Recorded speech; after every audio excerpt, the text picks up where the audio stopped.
Hello everyone. Last class में हमने self incompatibility के बारे में पढ़ा था, जिसमें हमने सेल्फ इनकम्पेटिबिलिटी के टाइप्स, इसका इंट्रोडक्टरी पार्ट एंड जीएसआई तक कंप्लीट कर लिया था।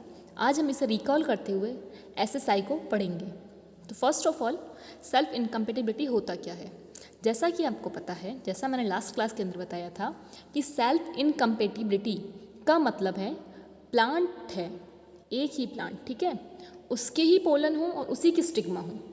अगर उन दोनों के बीच में इंट्रैक्शन नहीं हो पा रहा है, यानी कि प्लांट अपने ही पोलन को अपने स्टिग्मा पर जर्मिनेट होने से रोकता है या सेल्फ फर्टिलाइजेशन को इनहिबिट करता है, तो उसे सेल्फ इनकम्पेटिबिलिटी कहते हैं। इन सिंपल वर्ड क्या कह सकते हो आप कि जैसे कि ये एक प्लांट है, इस प्लांट पे बहुत सारे फ्लावर लगे हैं, ठीक है। अब इस प्लांट के फ्लावर, यहाँ पर इसकी स्टिग्मा है और ये इसके पोलन है। तो अगर इसके ही पोलन इसकी स्टिग्मा पर जर्मिनेट नहीं हो पा रहे हैं, ठीक है, इसकी हो चाहे इसकी हो, यानी कि या तो एक ही प्लांट हो या स्पीसीज सेम हो, स्पीसीज सेम होनी चाहिए और प्लांट एक हो या दो हो, सिंपल सा कि जो स्पीसीज है वो मेनली सेम होनी चाहिए, क्लोजली रिलेटिव होने चाहिए प्लांट। तो जब एक ही प्लांट या उसकी सेम स्पीसीज के प्लांट के बीच में पॉलिनेशन,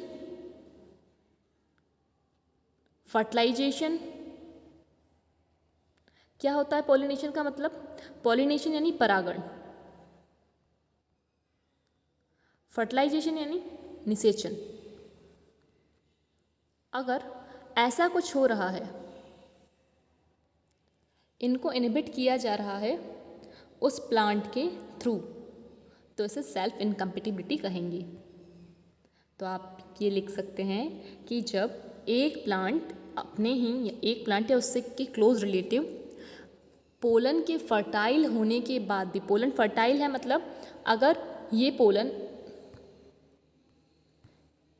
एक सेकेंड, अगर ये एक प्लांट है और ये दूसरा प्लांट है, अब इस पे जो फ्लावर लगा था इसके पोलन इसके स्टिग्मा पर तो नहीं बन रहे हैं, इसको तो इसने इनहिबिट कर दिया, रोक दिया, लेकिन यही पोलन दूसरे फ्लावर पर जाकर आराम से जर्मिनेट हो रहे हैं। तो ये वाला जो पोर्शन हुआ ये सेल्फ इनकम्पेटिबिलिटी कहलाएगा कि पॉलिनेशन से लेके फर्टिलाइजेशन तक, यानी परागण से लेके फर्टिलाइजेशन तक कहीं भी अगर प्लांट अपने पोलन को जर्मिनेट होने से रोकता है या फ्यूज़ होने से रोकता है, जर्मिनेट होने से या फ्यूज़ यानी कि फर्टिलाइजेशन होने से रोकता है, तो उसे सेल्फ इनकम्पेटिबिलिटी कहते हैं। ये सब मैं आपको बता चुकी थी। चलिए, ये थी इसकी डेफिनेशंस कुछ, जैसे कि लिखा हुआ है यहाँ पे कि जो पोलन ग्रेन्स होते हैं, fertilise flower of inability of pollen grain to fertilise flower of the same plant और इट्स क्लोज रिलेटिव्स। ये सारी मैं डेफिनेशंस आपको बता चुकी हूँ लास्ट क्लास के अंदर। यहाँ पर मैं सिर्फ आपको इसका हिंदी में एक ब्रीफिंग बता देती हूँ कि सिंपल सा, जैसे मैंने आपको बताया कि अगर पोलन अपने ही प्लांट की स्टिग्मा पर फर्टिलाइज होने को इनहिबिट करता है, अपने ही प्लांट की स्टिग्मा पर नहीं फर्टिलाइज हो पा रहा, न तो पॉलिनेशन को कर रहा है, न पोलन पिस्टल इंट्रैक्शन को करने दे रहा है और न ही फर्टिलाइजेशन को एनहांस कर रहा है, यानी इनमें से किसी भी स्टेप को अगर वो इनहिबिट करता है एक प्लांट अपने ही पोलन की, तो उसे सेल्फ इनकम्पेटिबिलिटी में कहेंगे। तो अगर सिंपल सी चीज़ से हम लें तो सेल्फ इनकम्पेटिबिलिटी क्या करती है? Out crossing.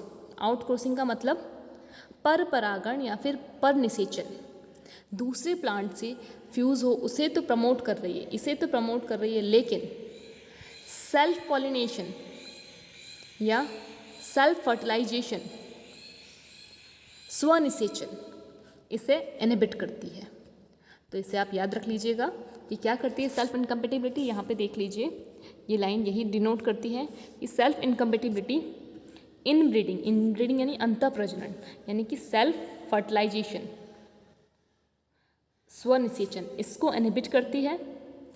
And out crossing यानी कि पर परागण या फिर पर निषेचन, या आप कह सकते हो एलोगेमी, इसे प्रमोट करती है। यहाँ तक क्लियर हुआ? इसके बाद हमने पढ़ा था कि इसके जो सेल्फ इनकम्पेटिबिलिटी के लिए जो रिस्पॉन्सिबल हैं वो होते हैं जेनेटिक फैक्टर। ये जेनेटिक फैक्टर मल्टी एलीलिक होते हैं, यानी कि एक जीन की बहुत सारे एलील होते हैं। अब ये एलील उसके पेरेंटल प्लांट, उसके गैमेटोफिटिक प्लांट जो बॉडी होती हैं उन सब में प्रेजेंट होते हैं। तो उनके बीच में जो इंट्रैक्शंस होती है ये सेल्फ इनकम्पेटिबिलिटी को रिस्पॉन्स करती है कि हाँ इंट्रैक्शन हो रही है, या आगे ही एनहेंसमेंट होगा या इनिबिशन होगा, इनिबिशन करेगा या एनहेंसमेंट करेगा। यहाँ तक मैं लास्ट क्लास में आपको समझा चुकी हूँ। चलिए आगे चलते हैं। हमने टाइप्स पढ़े थे, जिसमें हमने 2 टाइप पढ़े थे। एक पढ़ा था हेट्रोमॉर्फिक इनकम्पेटिबिलिटी, एक पढ़ा था होमोमॉर्फिक इनकम्पेटिबिलिटी। हेट्रोमॉर्फिक इनकम्पेटिबिलिटी के अंदर हमने सिंपल सा कहा था कि जब आकार की अलग हो, यानी कि 2 प्लांट अलग अलग टाइप के हैं। 2 प्लांट अलग अलग टाइप के मतलब 2 प्लांट में जो फ्लावर लगे, हमें बात किसके बारे में करनी है, मेनली रिप्रोडक्टिव ऑर्गन्स के बारे में। तो इन रिप्रोडक्टिव ऑर्गन में हेट्रोमॉर्फिक का मतलब ये दोनों male reproductive organ and female reproductive organ में आकार में विभिन्नता है, आकार इनका सेम नहीं है या इनकी साइज़ सेम नहीं है। सिंपल सा आप यहाँ इतना याद रख लो कि अगर इनकी साइज़ सेम नहीं होती है तो इसे हेट्रोमॉर्फिक में लेते हैं। अब इस हेट्रोमॉर्फिक को 2 टाइप में पढ़ते हैं, distyly and tristyly. First distyly and second tristyly. Distyly और ट्राइस्टाइली का मतलब क्या होता है? जैसा कि आपको पता है स्टाइल का मतलब क्या होता है।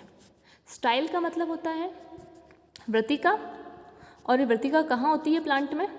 जब आप ऐसे करके डायग्राम बनाते हैं तो ये होगी स्टिग्मा, और ये वाला जो पोर्शन है यहाँ से यहाँ तक का ये होती है स्टाइल। तो यहाँ पर जो डाइस्टाइली और ट्राइस्टाइल का मतलब होता है, डाइस्टाइली में 2 तरह की स्टाइल पाई जाएंगी, ट्राइस्टाइली में 3 तरह की स्टाइल पाई जाएंगी। तो इन्हें पढ़ लेते हैं। सबसे पहले डाइस्टाइली की बात करते हैं। डाइस्टाइली में 2 तरह के फ्लावर मिलते हैं, एक पिनाइड और एक थ्रमाइड। अब दोनों में आपको याद क्या रखना है?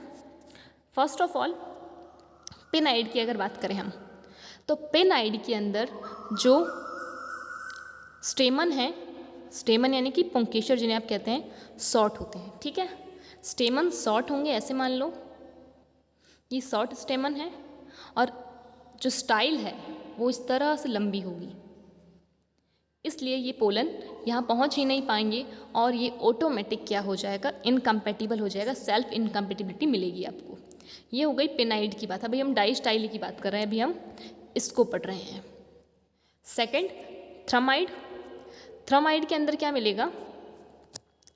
थ्रमाइड के अंदर जो पोलन्स हैं वो लॉन्ग मिलेंगे एंड स्टिग्मा आपको शॉर्ट मिलेगी, इसलिए यहाँ पर भी पोलन्स स्टिग्मा तक नहीं पहुँच पाते। तो ये था पिनाइड, ये था थ्रमाइड। आई होप आपको ये पॉइंट समझ में आ गया। यहाँ शॉर्ट था, यहाँ लॉन्ग है, किसी भी एक चीज़ को लेकर आपको चलना है। अब ये दोनों ही टाइप, चाहे पिनाइड लें चाहे थ्रमाइड लें, ये दोनों ही प्रिमुलो वल्गैरिस। प्रिमुलो वल्गैरिस क्या है? एक प्लांट है जिसका नाम, अगर सिंपल नाम बोलें तो इस प्रिमुलो वल्गैरिस का नाम होता है प्रिमरोज।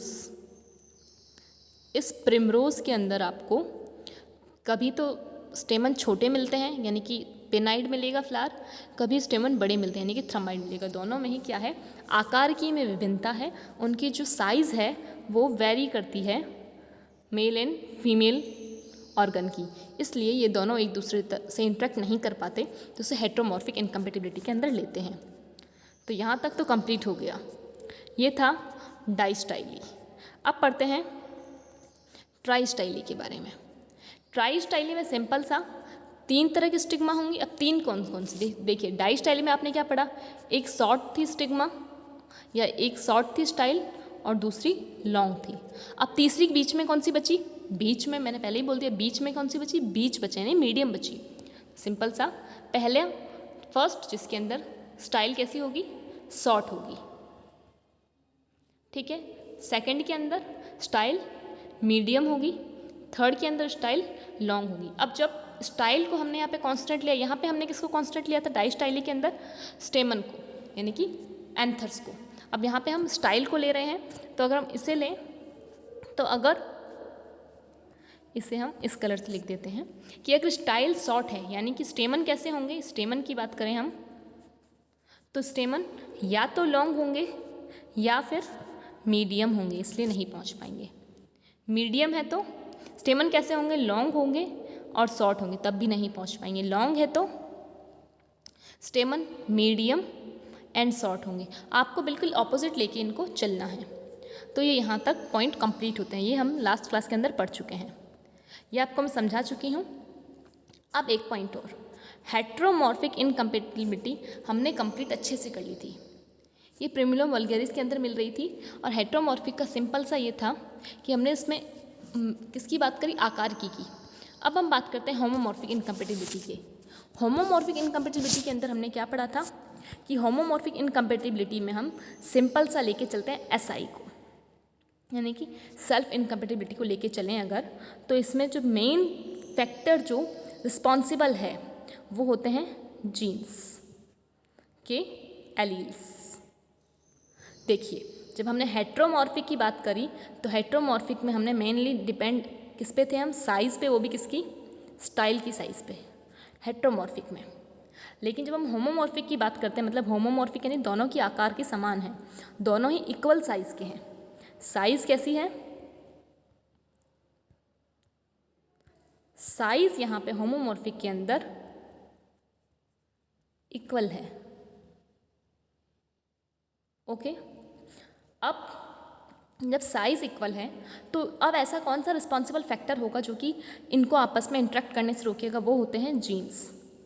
और जीन्स के भी क्या, एलील, जैसा कि हमें पता है ये एक मल्टी एलीलिक प्रोसेस है। ठीक है, अब हम यहाँ पे सिंपल से लेके चलते हैं। चलिए फटाफट इसे कंप्लीट करते हैं। ठीक है, होमोमॉर्फिक एसआई के अंदर हमने क्या पढ़ा था, होमोमॉर्फिक इनकम्पेटिबिलिटी में हमने 2 टाइप पढ़े थे। एक पढ़ा था जीएसआई, गैमेटोफिटिक सेल्फ इनकम्पेटिबिलिटी, और दूसरा पढ़ा था एसएसआई। तो फर्स्टली गैमेटोफिटिक इनकम्पेटिबिलिटी को पढ़ते हैं। ये देखिए, ये तो हमने पढ़ ली जीएसआई एंड एसएसआई। जीएसआई को हमने ये सब हम रिवाइज करें, सब हम पढ़ चुके हैं, सिर्फ रिकॉल इसलिए कर रहे हैं ताकि आप कनेक्टेड रहें। जीएसआई में हमने क्या पढ़ा था कि ये पोलन के जीनोटाइप से होती है। देखिए जीनोटाइप किसका, तो यहाँ पे गैमेटोफिटिक को लिया है। गैमेटोफाइट कौन होता है, या तो फीमेल गैमेटोफाइट होगा जिसमें एम्ब्रियोसेक होता है, या मेल गैमेटोफाइट होगा जिसमें पोलन होगा। या तो पोलन हो सकता है या एम्ब्रियोसेक हो सकता है। यहाँ पर मेल गैमेटोफाइट को लिया गया है, तो उसका जीनोटाइप इनकम्पेटिबिलिटी को रिस्पॉन्सिबल होता है। तो यहाँ पे पोलन का जीनोटाइप रिस्पॉन्सिबल है। अब पोलन कैसा होता है, पोलन क्योंकि मियोसिस के बाद बनता है ना, अर्धसूत्री विभाजन हो जाता है, इसलिए इसका जो जीनोटाइप है वो हैप्लॉइड होता है। तो यहाँ पे क्या काम करेगा, एक सिंगल जीन काम करेगा। यहाँ तक मैं आपको लास्ट क्लास में बता चुकी हूँ, फिर भी एक बार यहाँ रिकॉल कर रही हूँ कि यहाँ पे सिंगल जीन काम करता है। तो इसके अंदर क्या पढ़ा हमने कि इसमें पोलन जीनोटाइप को लिया जाता है। एक सेकेंड, यहाँ पे पोलन जीनोटाइप को स्पेशली लिया गया है, यानी कि इसके अंदर जीएसआई में पोलन का जीनोटाइप में करता है, बाकी की इंट्रैक्शंस के लिए रिस्पॉन्सिबल है।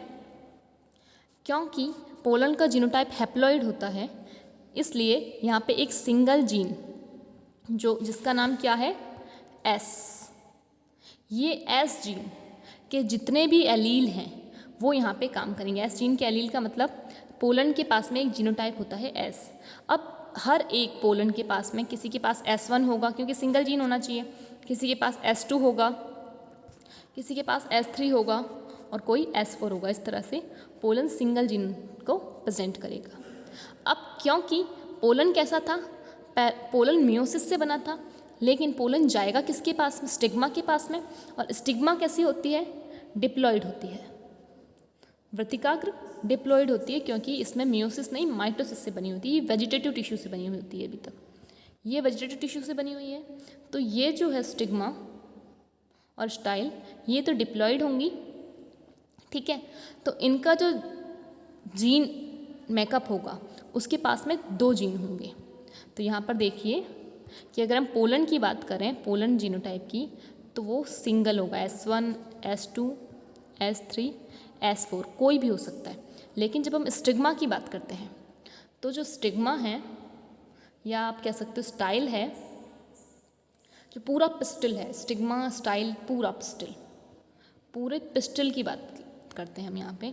इस पिस्टल के पास में कैसा जीनोम होगा, डिप्लॉइड, यानी कि या तो S1S2 होगा या S2S3 होगा या S3S4 होगा या S1S4 होगा।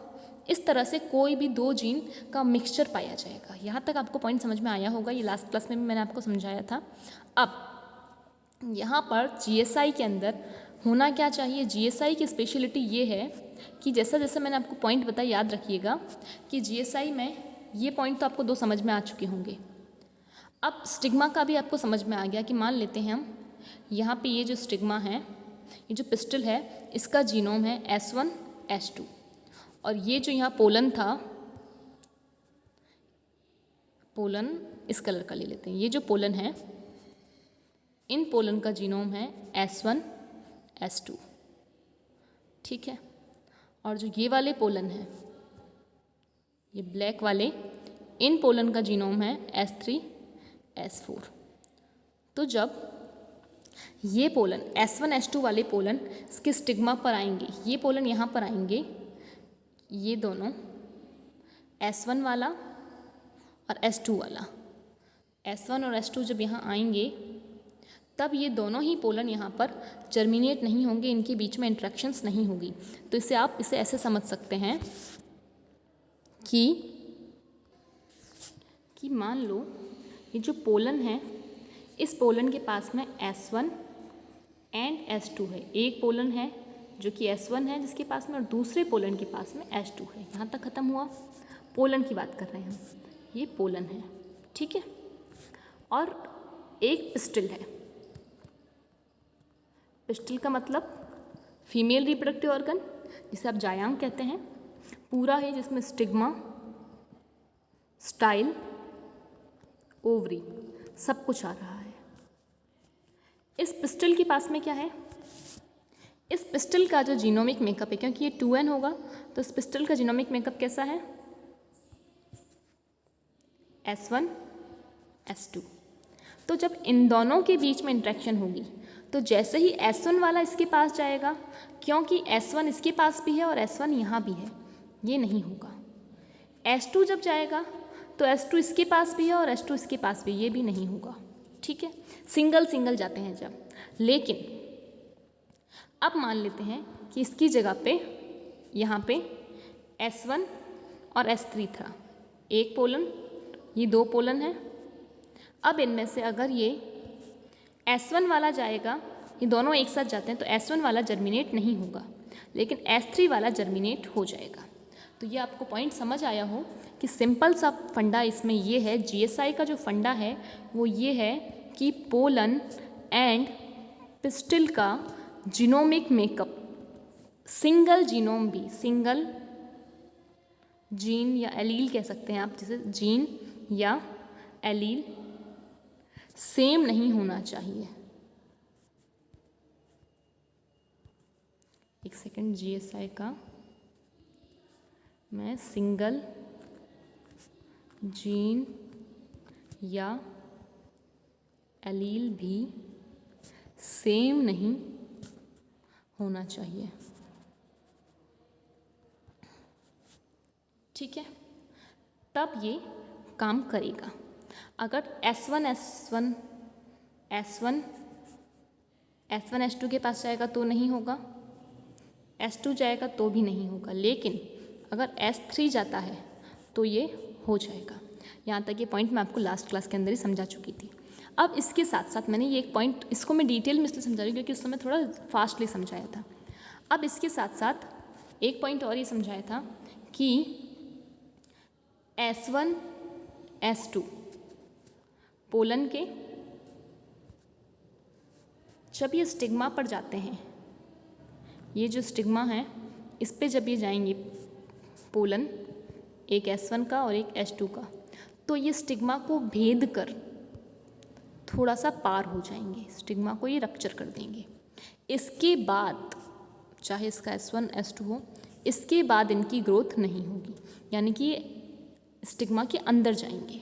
GSI के ये मेन पॉइंट है ना, याद रखिएगा। चलिए यहाँ तक पॉइंट ख़त्म हो गया। इसी के साथ GSI भी ख़त्म होता है। इसे हम और अच्छे से जब कंपैरेटिव स्टडी करेंगे तब आपको समझ में आएगा। अब ये सब यहाँ पे यही लिखा हुआ है कि देखिए दस a pollen grain will grow in any pistol.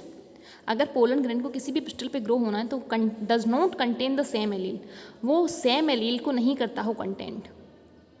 इसके जैसे कि H2 अगर पोलन है तो वो S1H2 पेरेंटल प्लांट पे नहीं ग्रो कर पाएगा, वो S1S3 पे ग्रो करेगा। ये GSI का मेन फंडा है। ये GSI Solanaceae, Liliaceae and ग्रामिनी family में मिलती है। सोलेनेसी पोटैटो टमाटो वाली, ग्रामिनी जिसे आप पोएसी भी कहते हैं, और लिलिएसी इनके अंदर आपको मिलती है। अब इसके बाद में जैसा कि यहाँ दिखाया था, मैंने कहा था कि जो पोलन है जर्मिनेट होने के बाद स्टिग्मा को भेद देते हैं। तो यहाँ पर देखिए इन्होंने स्टिग्मा को भेद कर ये अंदर गए हैं। अब यहाँ पे इसको ऐसे नोट करके चलिए कि ये अगर S1H2 था, इसे हम इस कलर से लेते हैं कि अगर ये S1H2 था तो ये भी S1 होगा, तभी ये जर्मिनेट नहीं हो पाए, और ये भी H2 होगा तो ये जर्मिनेट नहीं हो पाए हैं। अब मान लो कि ये S2 था, ठीक है, ये वाला तो S2 है लेकिन ये वाला S3 है। इन सब का जीनोमिक, पिस्टल का तो जीनोमिक S1H2 ही है, तो इसलिए जर्मिनेट हो गया। अब यहाँ पर ये S3 है और ये S4 है, इसलिए ये दोनों जर्मिनेट हो गए। तो सिंपल सी चीज़ देखिए, जीनोमिक मेकअप यहाँ पे S3 S4 बिल्कुल चेंज है S1H2 से, इसलिए जर्मिनेट हो गए हैं। यहाँ पर सिंगल वाले का जीनोमिक मेकअप इनसे अलग है, इसलिए सिंगल वाला जर्मिनेट हो गया, जिसका सेम है वो नहीं हुआ। यहाँ पर दोनों का सेम था इसलिए नहीं हुआ। तो GSI की खासियत आपको ध्यान रखनी है, जब हम कंपेरेटिव स्टडी करेंगे तो वापस पढ़ेंगे कि GSI की खासियत क्या क्या है। GSI की खासियत ये है, एक सेकेंड, कि GSI फर्स्ट पोलन का जो जीनोटाइप है इस पे डिपेंड करता है। सेकंड, ये मियोसिस से बाद में होता है, आफ्टर मियोसिस होता है। थर्ड, जो स्टिग्मा है उसको पेनिट्रेट करने के बाद रुकता है, स्टॉप आफ्टर पेनिट्रेशन, स्टॉप उसके बाद में होगा। फोर्थ, कि सिंगल जीन भी अलग होगा, अगर सिंगल जीन भी वेरी करेगा तो वो जर्मिनेट हो जाएगा, दोनों नहीं रुकेंगे।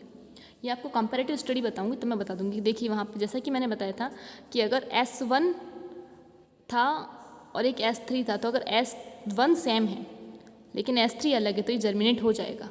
लेकिन जब हम SSI पढ़ेंगे तो आप देखेंगे उसके अंदर कि अगर S1 भी सेम है और S2 भले अलग है तब भी वो जर्मिनेट नहीं होगा। चलिए SSI को स्टार्ट करते हैं। ये सब आपको रिकॉल कराने के लिए, ताकि आपको याद हो जाए अच्छे से और कनेक्टेड रहें आप। अब SSI की बात करें, जैसा कि SSI का मैंने बताया था कि एक स्पोरोफिटिक सेल्फ इनकम्पेटिबिलिटी है। स्पोरोफिटिक सेल्फ इनकम्पेटिबिलिटी का मतलब कि ये डिपेंड करती है कि जो पेरेंटल प्लांट है, जो मदर प्लांट है, उसका जीनोम मदर प्लांट के पास में क्या जीनोमिक मेकअप है वो डिसाइड करेगा। जीनोमिक मेकअप वो डिसाइड करेगा कि उसमें जर्मिनेशन होना चाहिए, पोलन जर्मिनेट होगा या नहीं। तो ये चीज़ यहाँ पे यही डिनोट करती है। इसे आप यहाँ समझ सकते हैं कि by sporophytic parental plant, parental plant जो होता है वो स्पोरोफिटिक ही होता है। तो SSI स्पोरोफिटिक पेरेंटल प्लांट की जीनोटाइप के थ्रू डिसाइड होती है। इसमें रिजेक्शन होना है अगर rejection of self pollen is controlled by the diploid genotype of the sporophytic generation. क्योंकि जो स्पोरोफिटिक प्लांट है, जो मदर प्लांट होता है वो कैसा होता है, जो मदर प्लांट होता है, पेरेंटल प्लांट होता है, वो डिप्लॉयड होता है। जो स्पोरोफाइट होता है वो कैसा होता है, डिप्लॉयड होता है, 2n होता है। ठीक है, क्योंकि स्पोरोफाइट है, वेजिटेटिव टिश्यू है तो डिप्लॉयड होगा। तो इसलिए यहाँ पे ये लिखा हुआ है कि रिजेक्शन अगर पोलन का होना है तो डिप्लॉयड स्पोरोफिटिक जनरेशन पे डिपेंड करता था। GSI में किस पे डिपेंड करता था, हैप्लॉइड पोलन की जनरेशन पे, यानी कि गैमेटोफाइट पे, और यहाँ पर डिप्लॉयड स्पोरोफाइट पे, यानी कि वेजिटेटिव टिश्यू पे, जो कि एक स्पोरोफाइट। यहाँ तक पॉइंट समझ में आया। अब यहाँ से ध्यान देखिए कि जो GSI है ये GSI में आपने ऐसा कुछ भी नहीं पढ़ा था, लेकिन SSI के अंदर यहाँ पर एक लोकस होता है, मतलब एक पूरा ही आपको S लोकस मिलेगा। उस S लोकस के 3 पार्ट होते हैं। एक तरह से आप डोमेन मान लीजिए कि एक जीन है, उस जीन के 3 पार्ट हैं। जो 3 पार्ट है उनका नाम इस तरह से है, तो यहाँ पे ये लाइन ही लिखी हुई है कि देखिए, the control lies in the S locus which is actually a cluster of 3 tightly linked loci, कि जो SSI है वो S लोकस के 3 जो टाइटली लिंक्ड लोकाएँ हैं, जो 3 ऐसी पोजीशन है जो कि आपस में बहुत ज़्यादा कनेक्टेड हैं, वो SSI को कंट्रोल करती हैं। जो फर्स्ट पोजीशन है उसका नाम है SLG। SLG का नाम मतलब होता है S लोकस ग्लाइकोप्रोटीन। देखिए, SLG का पूरा फुल फॉर्म है S लोकस ग्लाइकोप्रोटीन। ये क्या करती है, ये जब ये स्टिग्मा है, इस स्टिग्मा पर कोई ना कोई तो रिसेप्टर होगा। रिसेप्टर का मतलब ग्राही। जब पोलन आएगा, इससे कुछ केमिकल्स रिलीज होंगे, वो इस वृत्तिका के किससे रिएक्ट करेंगे, कुछ ना कुछ तो रिसेप्टर होना चाहिए ना। जैसे कि अगर आपको कोई बात समझ में आती है तो आपके पास में सिग्नल जनरेट होते हैं, और सिग्नल के लिए कुछ ना कुछ तो आपके पास रिसेप्टर होता है जो कि उस सिग्नल को एक्सेप्ट करता है। वैसे ही यहाँ पे जैसे ही पोलन आता है, तो ये पोलन जब इंटरेक्ट करता है तो इसके पास में रिसेप्टर होते हैं इंटरेक्शन के लिए स्टिग्मा पर। तो इस रिसेप्टर का जो कौन सा पार्ट S लोकस के इन तीनों लोकाई में से बनता है। तो देखिए, SLG क्या करती है, S लोकस ग्लाइकोप्रोटीन है, ये करती है encode part of receptor present in the cell wall of the stigma. तो जो स्टिग्मा की सेल वॉल है, यानी कि इसमें जो सेल वॉल में जो रिसेप्टर प्रेजेंट है, ऐसे मान लो कि ये रिसेप्टर है, तो ये जो ये धंसा हुआ पार्ट है, ये वाला पार्ट स्टिग्मा के सरफेस में धंसा हुआ होगा, तो इसको SLG बनाएगी। ठीक है। अब SR के क्या करती है, S रिसेप्टर काइनेज, ये एनकोड करती है the other part of the receptor. ये जो दूसरे पार्ट है, जैसे कि ये और ये, इन्हें बनाएगा SRK। इसका पूरा नाम है S रिसेप्टर काइनेज। और काइनेज का काम क्या होता है, फॉस्फेट को ऐड करना, और ये जो बाकी के प्रोटीन होंगे इस सरफेस पर, वहाँ पर फॉस्फेट को ऐड कर देगी। और ये एक ट्रांसमेम्ब्रेन प्रोटीन होता है। ये आपको इतना नहीं समझ में आए तो एटलीस्ट नाम तो देख लीजिएगा। और उसके बाद में थर्ड आता है SCR। SCR का फुल फॉर्म है S locus cysteine rich protein. Cysteine एक अमीनो एसिड है, तो सिस्टीन रिच प्रोटीन होता है SCR। ये क्या करता है, ये सॉल्यूबल लिगेंड, अब इस रिसेप्टर पे कोई ना कोई लिगेंड बाइंड होगा, तो यानी कि कोई ना कोई सिग्नल, और वो सिग्नल कैसा होता है, सॉल्यूबल होता है, तो उसको SCR बनाता है। सो आपको यहाँ तक, और जो कि पोलन सीक्रेट करेगा, ऑब्वियसली बात है, पोलन ही तो कुछ ना कुछ सिग्नल देगा जिसको रिसेप्टर एक्सेप्ट करेगा। तो रिसेप्टर का ये एम्बेडेड वाला पार्ट तो SLG बनाएगा, जो बाकी का ये पार्ट है वो SRK बनाएगा। अब पोलन से जो सिग्नल जनरेट होगा वो SCR बनाएगा। ये आपको पॉइंट समझ में आ गया होगा। नहीं आया तो हम इसे फिर से नेक्स्ट क्लास के अंदर डिस्कस करेंगे। चलिए, अगर आपको अभी भी कोई कन्फ्यूजन हो तो पूछ लीजिएगा। अब हमारा SSI का थोड़ा सा पार्ट बचा है, वो हम नेक्स्ट क्लास के अंदर पढ़ेंगे। और कोई कन्फ्यूजन हो तो इसे एक बार अच्छे से पढ़कर पूछ लीजिएगा। टिल देन लर्न करते रहिए। Thank you.